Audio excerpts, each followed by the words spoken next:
তোমাদের দ্বারা forex trading হবে না যতক্ষণ না ফরেক্স ট্রেডিং প্রথম থেকে না শিখবে। তার জন্য তোমাদের জন্য নিয়ে এসেছি যে ফরেক্স ট্রেডিং মাস্টার্স কোর্স। আর আজ এই কোর্সের ভিডিও হলো এপিসোড 3। আর এপিসোড 3তে শেখানো হবে যে কারেন্সি পেয়ার কি, বেস কারেন্সি কি, আর কোট কারেন্সি কি। তাহলে চলো দেখা যাক তাহলে কি কি আজকে জানবো, যে কারেন্সি পেয়ার কি, যে বেস কারেন্সি কোট কারেন্সি কি, আর বাই আর সেলের সময় যে আমি কি বুঝবো, আর কারেন্সি পেয়ারের ধরন, আর কারেন্সি পেয়ার বুঝবই বা কেন। তাহলে প্রথম পয়েন্ট হলো কারেন্সি পেয়ার কি। আমি ফরেক্স ট্রেডিং করি, তাহলে ফরেক্স ট্রেডিং করলে তোমাকে কিসের মাধ্যমে ট্রেড করতে হবে?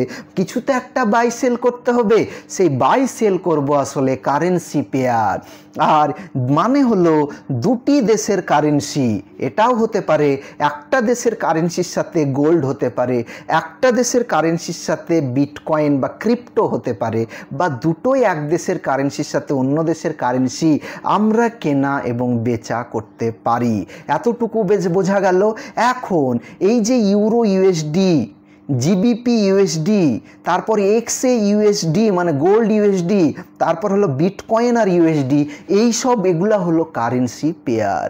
আর এই যে কারেন্সি পেয়ার ইউরো ইউএসডি মানে 1.100 এইরকম যদি দেখো, মানে বুঝবে যে 1 ইউরো কিনতে আমার, মানে 1 ইউরো কারেন্সি কিনতে 1.1000 ইউএসডি আমার লাগবে। আবার জিবিপি ইউএসডির যদি ভ্যালু দেখো 1.3295, মানে কি? মানে হলো 1 জিবিপি কিনতে আমার 1.3295 লাগবে। মানে প্রথমে যেটা থাকে সেটাকেই আমরা কিনি বা বেচি, কার পরিবর্তে সেকেন্ডে যেটা থাকে সেটার জন্য।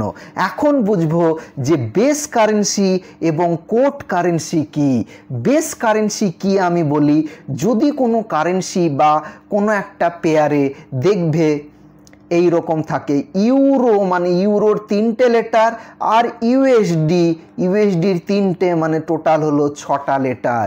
এই 6টা লেটারের প্রথম 3টেকে বলা হয় বেস কারেন্সি, আর পরের 3টেকে বলা হয় কোট কারেন্সি।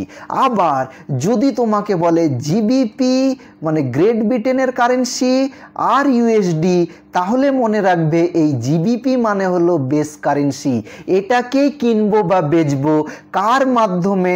এই ইউএসডি বা ডলারের মাধ্যমে। আর এই ডলারের মাধ্যমে এটাকে বলা হয় কোট কারেন্সি। তাহলে তোমরা বুঝলে যে বেস কারেন্সি এবং কোট কারেন্সি কি জিনিস। এখন তাহলে জিবিপি ইউএসডির ভ্যালু যদি 1.3295 দেখায়, এর মানে হলো যে বেস কারেন্সি কিনবো কোট কারেন্সি দিয়ে, আর সেই কোট কারেন্সির ভ্যালু হবে 1.3295। ইউরো ইউএসডির ক্ষেত্রেও তাই, ইউরো কিনবো মানে বেস কারেন্সি কিনবো কি দিয়ে? ইউএসডি দিয়ে, মানে কোট কারেন্সি দিয়ে, এবং কত ভ্যালু লাগবে? 1.1000 দিয়ে। তাহলে বেস কারেন্সি এবং কোট কারেন্সি বুঝলে, এবার আমি বাই আর সেলের সময় কি বুঝবো।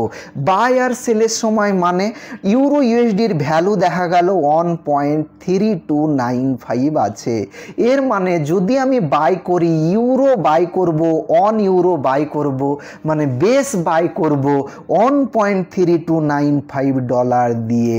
এটাই হলো বাই আর সেলের সময় বুঝি। আর যদি ইউরো ইউএসডি সেল করি, মানে ইউরোকে সেল করব ইউএসডির জন্য, তার ভ্যালু কত? 1.3295 ডলার। আর তাহলে ইউরো ইউএসডি দিয়ে বাই এবং সেল করার সময় কি বোঝা যায়, আশা করি বুঝতে পেরেছো। যদি না বোঝো একবার কমেন্টসে জানাও, আমি টেলিগ্রামে আবার বুঝিয়ে দিব। তার জন্য তোমাদেরকে কি করতে হবে, ডেসক্রিপশনে যে টেলিগ্রাম চ্যানেলের লিঙ্ক দেওয়া আছে সেখানে তোমাকে জয়েন করতে হবে। আর সত্যিই যদি forex trading 0 to advance level যদি তোমরা শিখতে চাও, তাহলে অবশ্যই চ্যানেলটিকে সাবস্ক্রাইব করে দিয়ে তোমার ভাইকে সাপোর্ট করার জন্য অবশ্যই বন্ধুদের সাথে কি করে দিও, শেয়ার করে দিও। এবার জানবো যে কারেন্সির ধরন, যে বিভিন্ন কারেন্সির তো নাম আমি জানছি। এই যে কারেন্সির নাম জানার সময় কতগুলা কারেন্সি হয়, একটা হলো মেজর পেয়ার, আর একটা হলো মাইনর পেয়ার, আর একটা হলো এক্সোটিক পেয়ার। মনে রেখো এক্সোটিক পেয়ারে ট্রেড করা মানে একেবারে ফালতু। মানে যেমন ইউএসডি আইএনআর বা ইউরো আইএনআর বা আমেরিকার সাথে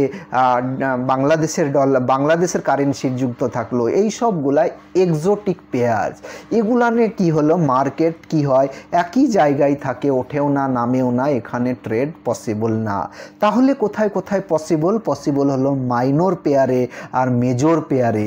মেজর পেয়ারে লিকুইডিটি বা কাস্টমার বেশি থাকে, বেশি ওঠানামা করে। কোনগুলা, যেগুলা ইউরো ইউএসডি, জিবিপি ইউএসডি, গোল্ডের সাথে ইউএসডি, ক্রিপ্টোর সাথে ইউএসডি, এগুলা হলো মেজর পেয়ার।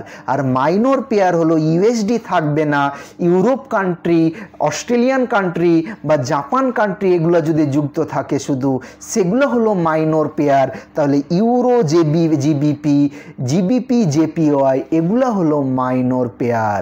আশা করি বুঝতে পেরেছো। এবার আমার পয়েন্ট হলো যেই যে কারেন্সি পেয়ারে ট্রেড করব, এখন আমি কারেন্সি পেয়ার কেন বুঝবো? যদি কারেন্সি পেয়ার যদি না বোঝো, তাহলে অন্ধকারে ঢিল মারা আর ট্রেড করা সমান।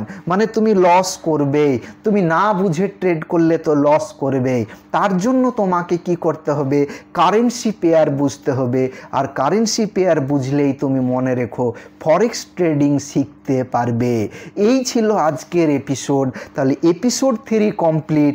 এপিসোড 4-এ বোঝানো যা হবে যে পিপ, লট আর লেভারেজ। তার জন্য তোমাদেরকে কি করতে হবে, অবশ্যই চ্যানেলটিকে সাবস্ক্রাইব করে দিতে হবে যদি বুঝে থাকো ভালো করে। আর ভালো লাগে তাহলে কমেন্টসে জানাতে হবে, আর লাইক শেয়ার করতে না ভুলতে না হবে। আজ এখান থেকে